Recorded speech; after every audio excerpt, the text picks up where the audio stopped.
Shalom and welcome to Mitzvah Torah. This year is entitled Davash Einu Mitkavein, doing an action which has results which I didn't consider. Allah that affects all of Shabbat and many other areas of Allah as well. So it means I'm doing something more on Shabbat, discussing Memalef and Mebet, Davash Einu Mitkavein. I do something and there's results. I didn't think about the results. It wasn't my intention. It wasn't inevitable. So this is a huge halacha for Shabbat. Other areas as well. We're focused right on Shabbat for now. I go ahead and I drag my chair outside on the lawn.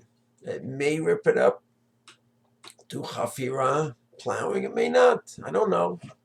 I'm brushing my teeth on Shabbat. Let's assume without toothpaste. It's a whole controversy. So I'm brushing. It may cause to bleed. It may not cause to bleed. I'm using a brush on Shabbat for my hair. May rip out hair, may not rip out the hair.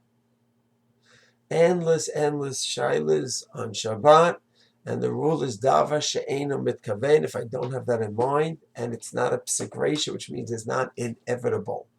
I wash my hands over the grass on Shabbat. It's inevitable. I'm going to wash the lawn.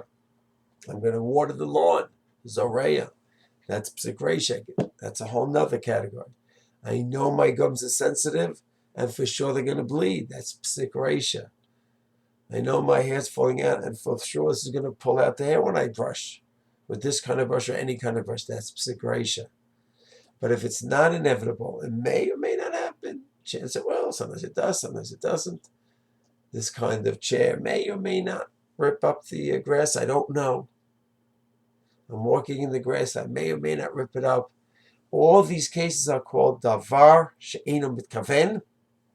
I didn't have in mind the result, and the result is inevitable. And it really affects the whole area of Shabbat. The whole 24 hours of Shabbat is very much affected by so many of our actions throughout the day. It's important to keep in mind that davar she'eino mitkaven, if it's not inevitable, it is mutar.